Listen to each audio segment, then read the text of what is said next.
Comencemos con el estudio de la asignatura de microeconomía avanzada. Obviamente vamos a empezar por el tema 1, pero antes de nada me presento. Yo me llamo Silvia y soy la profesora que os va a acompañar durante toda la asignatura. ¿Por dónde vamos a empezar a estudiar esta asignatura? Los tres primeros temas se refieren al comportamiento del consumidor. Hay algunos conceptos que probablemente os sonarán o deberían sonaros de asignaturas previas que ya habéis hecho, pero en todo caso vamos a estar estudiándolo todo como si no hubieseis visto antes nada relacionado con el comportamiento del consumidor ni con el comportamiento de los mercados y demás, que es lo que viene en los temas siguientes.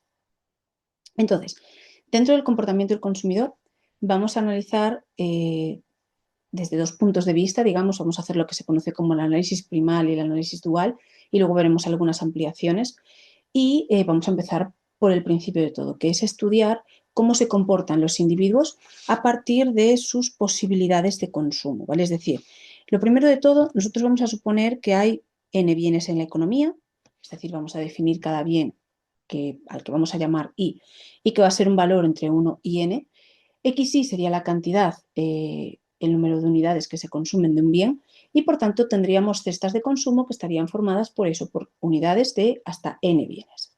También suponemos además que hay H consumidores, pero eso todo es en teoría, porque luego a la hora de poder resolver ejercicios y sobre todo de poder hacer representaciones gráficas, consideraremos únicamente dos bienes. Con esto lo que quiero decir es que aunque tenemos que plantearnos siempre que hay la posibilidad de que existan n bienes diferentes, nosotros nos vamos a quedar siempre estudiando dos bienes, porque si no, no podríamos hacer las representaciones gráficas y a la hora del cálculo pues también sería más complicado. Para tomar sus decisiones de consumo, los individuos necesitan basarse en dos cosas, lo que quieren y lo que pueden hacer. Entonces vamos a empezar por las preferencias del consumidor, ¿vale? Que esto nos va a servir para explicar qué es lo que quieren estos individuos, qué es lo que quieren los consumidores. Y lo primero que tenemos que plantearnos es que los consumidores son agentes racionales. ¿Qué significa que sean racionales? Pues que van a elegir comprar aquellos bienes y servicios que les gustan. Por ejemplo, si a una persona no le gustan, pues yo qué sé, las naranjas, pues no tiene sentido que compre naranjas, ¿vale? Entonces, un consumidor racional no va a comprar nunca aquello que le molesta o aquello que no le gusta. A partir de ahí, también sabemos que obviamente cada individuo va a tener una cantidad de dinero limitada, va a tener un precio que pagar por esos bienes, pero esto ya no está relacionado con sus preferencias, está relacionado con la otra parte que yo mencionaba antes de lo que puede hacer, no lo que quiere, sino lo que puede hacer. Entonces dejamos el tema de los precios y de la renta para un poco más adelante. Y de momento vamos a suponer dos cestas de consumo, vamos a llamarles cesta A y cesta B. Ambas están formadas por cantidades de los bienes 1 y 2. Podemos llamarles X1 y X2, podemos llamarles X e Y, a los bienes realmente da igual. Lo único que me importa es que tengáis claro que son dos bienes diferentes. A la hora de hablar de la relación de preferencias entre estas dos cestas, nos podemos encontrar con distintas relaciones. Podemos tener que, por ejemplo, la cesta A es estrictamente preferida a B, en cuyo caso utilizaríamos este símbolo que es parecido al símbolo de mayor para reflejar esas preferencias. Podemos decir que A es indiferente a B, el símbolo sería pues así como una ondita, digamos, y luego también tenemos la preferencia débil, ¿vale? Que tendríamos un signo parecido al de mayor o igual. Esas relaciones de preferencias y esa forma de representar las preferencias también implican que si, por ejemplo, A es débilmente preferido a B y B también es débilmente preferido a A, en realidad son indiferentes entre sí. De la misma forma que si A es débilmente preferido a B, pero B no es débilmente preferido a A, entonces es que en realidad A es estrictamente preferido a B. Esto es un poco la ordenación de preferencias a modo de repaso, ¿vale? Porque tampoco a la hora de preguntaros en los ejercicios, en los exámenes y demás, no os va, o sea, las preguntas no se van a centrar sobre esto. ¿De acuerdo? Simplemente es un poco repaso de cómo se ordenan las preferencias y de los distintos tipos de preferencias con los que nos podemos encontrar. Avanzando en el estudio de las preferencias, vamos a ver también las hipótesis relativas o relacionadas con las relaciones de preferencias. Estas hipótesis sí que se las hay que saber, ¿vale? Se las hay que saber más que nada de cara a poder demostrar o a poder calcular luego otras cosas. Es decir, pues como lo anterior, ¿vale? No creo, a ver, puede ser que en alguna pregunta, a lo mejor muy concreta, pues os puedan preguntar algo sobre las hipótesis de las preferencias. Podría ser, pero bueno, lo habitual no es que pregunten este tipo de hipótesis, ¿vale? De todas formas, ya digo, hay que saberlas porque necesitamos tenerlas en cuenta a la hora de estar refiriéndonos a las preferencias que tienen los individuos. ¿Cuáles son estas hipótesis? La primera hipótesis es que las preferencias tienen que ser completas, es decir, tiene que existir completitud. Que sean completas lo que significa es que una persona siempre va a poder ordenar cestas de preferencias. Es decir, siempre va a ser capaz de decir, pues prefiero la cesta A antes que la B, prefiero la B antes que la A, me son indiferentes. Entonces, para poder ordenarlas, necesitamos que se cumpla la hipótesis de completitud, que las preferencias sean completas. En segundo lugar, necesitamos que se cumpla también transitividad. ¿La transitividad a qué se refiere? La transitividad garantiza la coherencia en el consumidor. Es decir, básicamente lo que va a implicar es que una cesta de consumo solo va a poder pertenecer a un conjunto de cestas que sean indiferentes entre sí. Que esto a lo mejor resulta muy teórico, ¿vale? Pero a lo que se refiere es a lo siguiente. Si yo tengo 3 cestas, prefiero A antes que B y B antes que C, pues A también va a ser preferida a C. ¿De acuerdo? Si lo ponemos como un ejemplo de un bien o bienes, si tenemos, yo qué sé, manzanas, naranjas y peras, y yo prefiero las manzanas antes que las naranjas y las naranjas antes que las peras, pues las manzanas también van a ser preferidas a las peras. Es un poco hablar de coherencia desde el punto de vista del consumidor. La tercera hipótesis que tenemos es la hipótesis de continuidad. Las preferencias tienen que ser continuas. ¿Qué significa que sean continuas? Pues básicamente que cuando hablamos de preferencias para los individuos, el conjunto de indiferencia es una superficie continua. Es decir, podemos aumentar o reducir la cantidad del bien tanto como queramos. Es a lo que se refiere eso, que no va a haber huecos, no va a haber vacíos en el conjunto. En cuarto lugar, tiene que darse no saturación o monotonía. No saturación quiere decir que nunca nos vamos a cansar, es decir, que los individuos siempre prefieren cuanto más, mejor.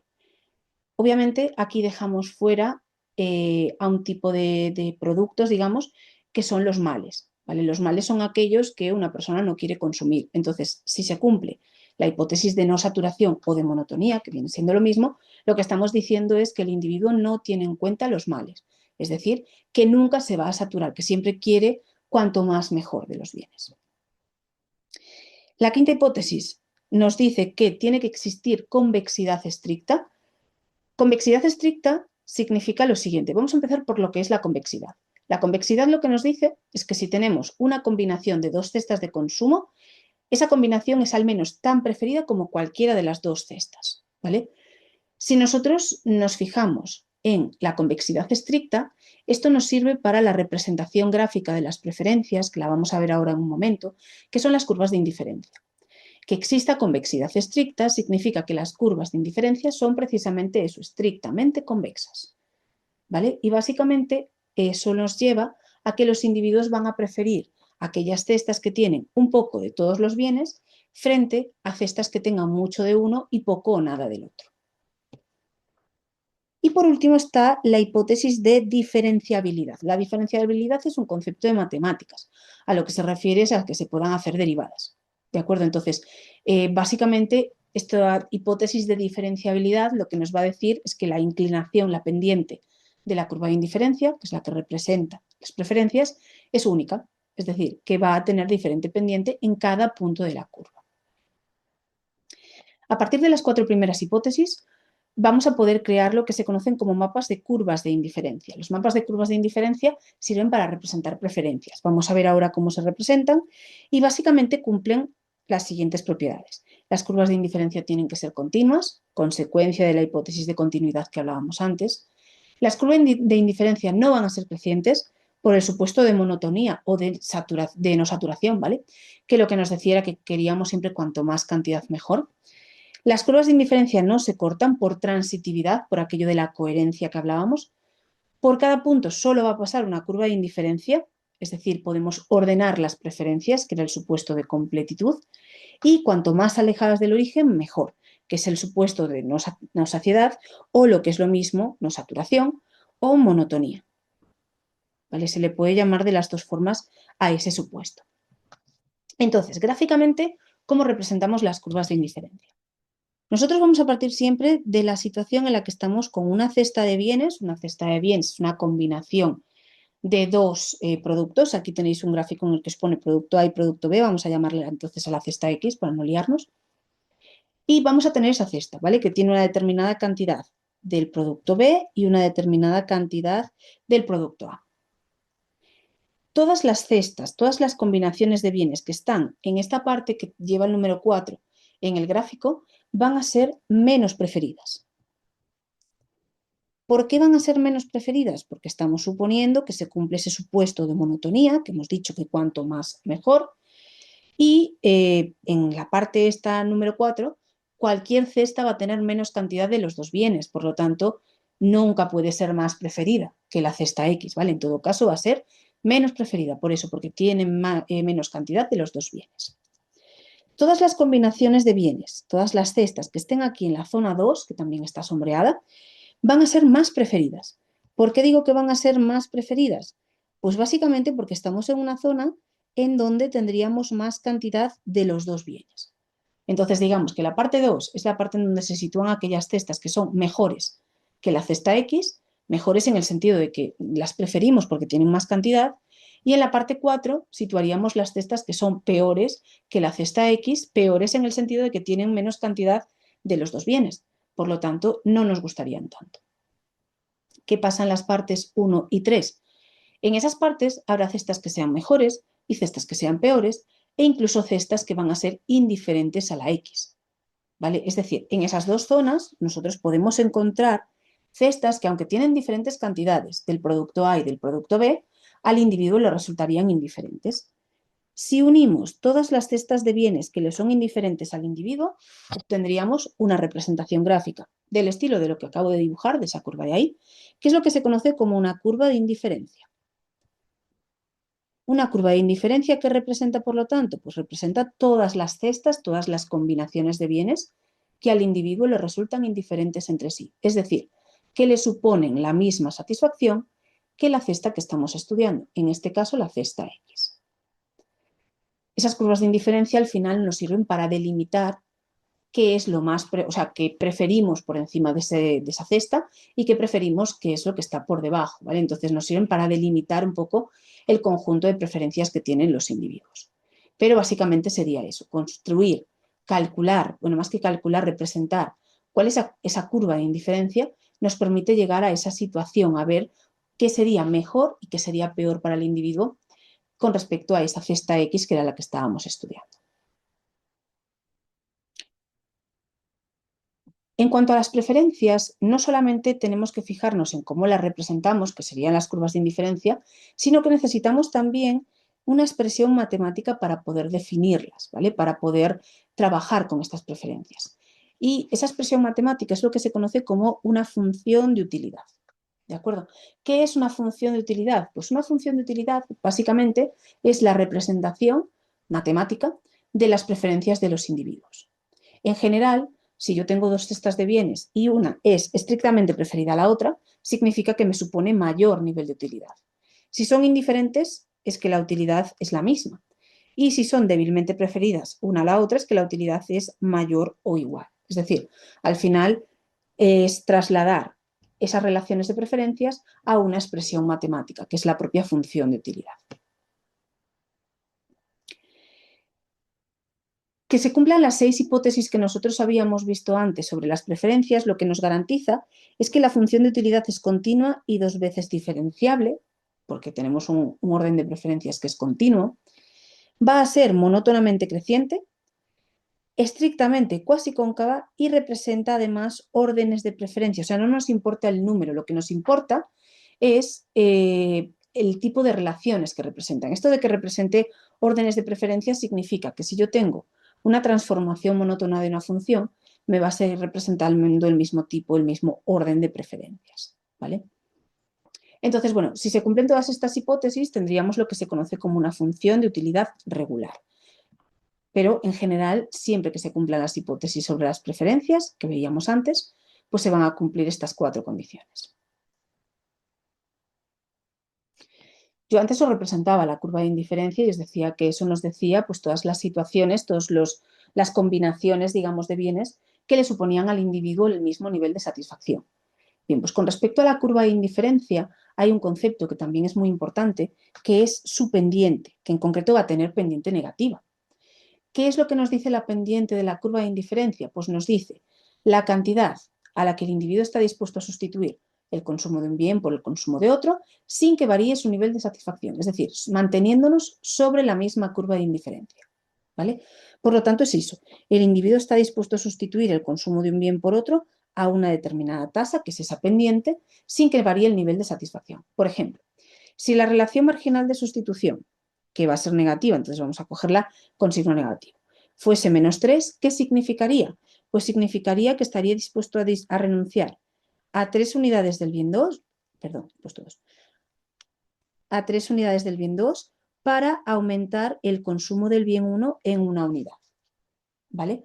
Entonces, la RMS, la relación marginal de sustitución, siempre me está diciendo la cantidad del bien que dibujaremos gráficamente en el eje vertical, que normalmente es donde ponemos el bien 2, para poder consumir la cantidad a la que estaría dispuesto a renunciar, para poder consumir una unidad más del bien que está situada en el eje horizontal, que habitualmente es el bien.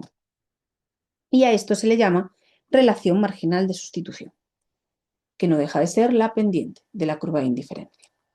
La pendiente de la curva de indiferencia la podemos expresar así, el incremento de x2 entre el incremento de x1, o basándonos un poco en cómo va cambiando la utilidad a medida que va cambiando la cantidad de los bienes y demás, podríamos llegar a la conclusión de que la relación marginal de sustitución también se puede calcular a partir de lo que se conocen como las utilidades marginales. Aquí un recordatorio. Todo lo que lleva marginal en microeconomía se refiere a una unidad más. Es decir, la utilidad marginal de cada uno de los bienes, ¿qué es lo que me está diciendo? Me está diciendo cómo aumenta la utilidad, la satisfacción del individuo al consumir una unidad más. ¿Qué matemáticamente qué es? Pues matemáticamente hablando, es decir, teniendo que calcularlo con una función de utilidad, lo que tendríamos que hacer son derivadas parciales. La utilidad marginal del bien 1 es la derivada de la función de utilidad con respecto a x1 y la utilidad marginal del bien 2 es la derivada de la función de utilidad con respecto a x2. Si hacemos el cociente de esas dos derivadas, nos va a dar con signo negativo. Ya dijimos antes que la RMS, la relación marginal de sustitución, es negativa, pero además esta relación marginal de sustitución es decreciente con respecto a x1. Es decir, a medida que aumenta la cantidad consumida del bien 1, la RMS en valor absoluto va a ir disminuyendo, ¿vale? Digo en valor absoluto porque al final es negativa, entonces para no liarnos con el signo, en valor absoluto va a ir disminuyendo. Bien, todo esto es lo que pasa en términos generales, pero sí que es verdad que luego tenemos algunos ejemplos de preferencias que son pues un pelín diferentes, ¿vale? Entonces vamos a ver algunos ejemplos en los que a lo mejor pues no se cumplen todos estos supuestos que hemos estado comentando hasta aquí. Por ejemplo, empezamos por los bienes sustitutos perfectos. ¿Qué son o qué significa que dos bienes sean sustitutos perfectos? Cuando dos bienes son sustitutos, significa que al consumidor le da igual comprar uno o comprar el otro. Es decir, va a estar dispuesto siempre a sustituirlos a una tasa constante. Por eso la relación marginal de sustitución es constante. La fórmula de la función de utilidad es de este tipo, a por x1 más b por x2, a y b son números, ¿vale? Son números positivos. Y la relación marginal de sustitución, la derivada, o sea, el cociente de las derivadas parciales o la pendiente, como queráis llamarle, de esa función de utilidad, va a ser constante. Siempre va a ser a partido por b. Bueno, para ser exactos debería ser menos a partido por b, porque es negativa. ¿Vale? La pendiente es negativa, pero constante. Siempre está dispuesto a sustituir esos dos bienes a la misma tasa. Otro tipo de bienes y, por tanto, otro tipo de preferencias que nos podemos encontrar son los bienes complementarios perfectos. ¿Qué pasa con los complementarios perfectos? Pues que son aquellos que el consumidor no puede sustituir entre sí, sino que tiene que consumir conjuntamente, en una determinada proporción además, ¿vale? Es decir, se prefiere siempre más a menos, pero siempre que sea de los dos bienes. La relación marginal de sustitución en este caso es o cero o infinito. En realidad, incluso hay muchos autores que dicen que, claro, teniendo en cuenta la función de utilidad que tenemos aquí, que es el mínimo entre a por x1 y b por x2, eso realmente no es derivable, ¿vale? Entonces, yo os digo que es cero o infinito porque si estamos en la parte en donde la curva de indiferencia, que es un ángulo recto, es totalmente horizontal, pues en ese caso la relación marginal de sustitución, la pendiente es cero. Si estamos en la parte en la que es totalmente vertical, la relación marginal de sustitución sería infinito. ¿De acuerdo? Entonces, dependiendo de en qué parte estemos, va a ser cero o infinito. En el caso de los bienes sustitutivos que veíamos antes, bueno, está ahí el gráfico, no, creo que no lo he mencionado, pero la curva de indiferencia es una línea recta, aquí no es convexa, perdón, es una línea recta, ¿de acuerdo? Y en el caso de los complementarios, que se consumen conjuntamente y nunca se sustituye uno por el otro, ¿vale? No está dispuesto a sustituirlos uno por el otro, vamos a tener siempre curvas de indiferencia que son ángulos rectos. Luego tenemos otra posibilidad de bienes que es como una mezcla de los dos anteriores, que son bienes complementarios sustitutivos. Es decir, son bienes que se consumen conjuntamente, funcionan como bienes complementarios, pero dentro de un rango. Y para ese rango es donde entraría la capacidad de ser sustitutivos. Os pongo un ejemplo. Estaríamos ante bienes de este tipo, por ejemplo, si pensamos en el consumo de pescado y verdura, pues puede ser dos bienes que se consuman conjuntamente, pero llega un determinado punto en el que pues, suben los precios o el consumidor no quiere más pescado y entonces decide sustituirlo o decide hacerse vegetariano directamente, porque el pescado ahora es muy caro. Entonces ahí pasarían a ser sustitutivos, ¿vale? ¿Qué tipo de función tendríamos en este caso? Pues tendríamos el mínimo entre dos funciones de sustitutivos perfectos, ¿vale? Entre dos líneas rectas, digamos. Ya veis que la curva de indiferencia tampoco es un ángulo recto como antes, no es una línea recta con la misma pendiente todo el rato, entonces cambia un poco lo que es la curva de indiferencia que tenemos en cada caso. Por aquí os habla, o sea, la curva de indiferencia es una curva solamente, pero tiene como dos tramos con dos pendientes diferentes. Por aquí os aparece lo que es la tangente de alfa y la tangente de beta, que son las pendientes, ¿vale? Básicamente, la pendiente de este trozo de arriba sería 3, bueno, menos 3, porque las pendientes son negativas, y en la parte de abajo la pendiente sería menos un tercio, ¿vale? Que es la pendiente de esa otra curva, de ese otro tramo, más que de esa otra curva de indiferencia. Entonces aquí la relación marginal de sustitución va a variar entre esas dos pendientes. Luego tenemos otros dos tipos de preferencias que simplemente os las menciono, que son las preferencias cóncavas y los males. Las preferencias cóncavas son bienes que no se consumen conjuntamente, sino que dan lugar a una solución de esquina. Muchas veces se escribe la función de utilidad de estas preferencias como el máximo, no el mínimo, el máximo, entre, bueno, se puede poner a x1 y bx2, parecido a lo que veíamos para los complementarios, pero bueno, sería el máximo y no el mínimo. Lo que pasa con este tipo de preferencias es que van a dar lugar siempre a una solución de esquina, ¿vale? Entonces no se van a consumir conjuntamente los dos bienes. Y en el caso de los males, perdón, son aquellos productos cuyo consumo proporciona desutilidad. Es decir, el individuo estaría mejor si no los compra en lugar de si los está comprando. Aquí ya no se cumple lo de cuanto más mejor, al contrario, cuanto menos mejor, y las curvas de indiferencia tendrían pendiente positiva, con lo cual la relación marginal de sustitución sería positiva en el caso de los males. Es el único tipo de preferencias en donde se complementa o donde se contempla, perdón, que la relación marginal de sustitución sea positiva. En los demás casos es negativa.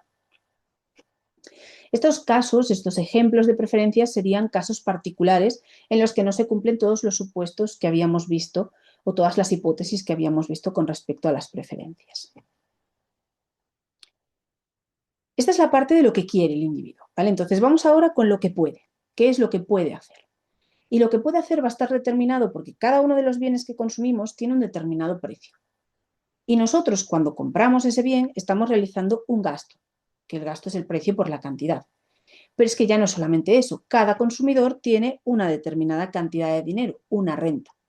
Y lo que nosotros gastamos en comprar bienes, los N bienes que podemos consumir, nunca puede superar esa renta. Estamos en un modelo en el que suponemos, primero, que no podemos pedir dinero prestado, segundo, que no vamos a ahorrar nada, entonces suponemos siempre que gastamos toda nuestra renta y que la tenemos que gastar en todos esos bienes que estamos comprando. Pero el gasto nunca puede superar la renta. A esa ecuación se la conoce como restricción presupuestaria del consumidor. Y básicamente lo que nos está diciendo es que todo lo que gasta el individuo tiene que ser menor o igual que la renta que tiene. En realidad, es lo que decían, no vamos a poder ahorrar, no vamos a poder pedir dinero prestado, con lo cual basándonos, como comenté al principio, en que solamente tenemos dos bienes para que podamos calcularlos y demás, nos vamos a quedar con lo que se conoce como la recta presupuestaria o recta de balance, que la recta presupuestaria o recta de balance nos dice que lo que gastamos en el bien 1 más lo que gastamos en el bien 2 tiene que coincidir con el dinero que tenemos, que es esta expresión que tenemos aquí. Podríamos incluso despejar x2 de esa expresión. ¿Para qué es interesante despejar x2? Pues para llegar a la pendiente, ¿vale? Gráficamente hablando, la recta de balance es una línea recta con pendiente negativa. Los puntos en los que toca los ejes lo que nos dan son las cantidades óptimas, son los puntos de corte y son las cantidades óptimas, no, perdón, las cantidades máximas que puede comprar de cada bien, ¿vale? Entonces, M entre peso 1 sería lo máximo que puede comprar del bien 1, es decir, todo lo que podría comprar si no compra nada del bien 2, y M entre peso 2 es lo máximo que puede comprar del bien 2, lo mismo, todo lo que compraría si no gasta nada en el bien 2. Esa es la recta presupuestaria, ¿vale? Todo lo que queda sobre esa recta y por debajo de ella se conoce como conjunto presupuestario. Son aquellas cestas que son asequibles, aunque no impliquen gastar todo nuestro dinero. Y yo mencionaba antes que despejábamos x2, que es la variable que está en el eje vertical, en el eje de ordenadas, para poder alcanzar, para poder llegar a la explicación de la pendiente, ¿vale? ¿Cómo es la pendiente de la recta o restricción presupuestaria? Pues es con signo negativo, porque la pendiente es negativa, el cociente entre los precios de los dos bienes, ¿vale? Entonces, esta pendiente lo que nos va a medir, lo que nos va a decir es el precio relativo entre los dos bienes, o lo que es lo mismo, el coste de oportunidad de un bien en términos del otro. Si yo antes decía que la relación marginal de sustitución era la cantidad del bien 2, del bien que estaba en el eje vertical, a la que el individuo estaba dispuesto a renunciar para comprar una unidad más del bien 1, la pendiente, el precio relativo de los bienes, no nos dice a lo que está dispuesto, sino que nos dice lo que tiene que hacer, ¿vale? Es una valoración objetiva que está dada por los precios del mercado. Es decir, la definición sería algo así como que es la cantidad de bien 2, del bien que está en el eje vertical, a la que el individuo tiene que renunciar si quiere comprar una unidad más del bien 1, obviamente sin que varíe el gasto. Entonces, lo primero de todo, no confundáis las definiciones de las dos pendientes, ¿vale? La RMS lo que nos va a decir es lo que está dispuesto a hacer y la pendiente de la recta presupuestaria lo que nos va a decir es lo que tiene que hacer, según lo que le obliga, digamos, entre comillas, le obliga el mercado. ¿De acuerdo? Son dos conceptos, por tanto, diferentes. Esto sería un poco la introducción a todo el problema que nosotros vamos a plantear. Entonces, en el siguiente vídeo nos vamos a centrar en cómo resolvemos este problema primal que era, pues, lo que os decía, por donde vamos a empezar la asignatura para ver un poco cómo es el comportamiento de los individuos. Así que una vez que hemos definido lo que es las preferencias del consumidor a través de las curvas de indiferencia, lo que es la situación del mercado a través de la restricción presupuestaria o del conjunto presupuestario, lo que nos queda por ver a continuación es qué hace el individuo con todo esto, es decir, cómo llega a buscar la mejor solución posible para él.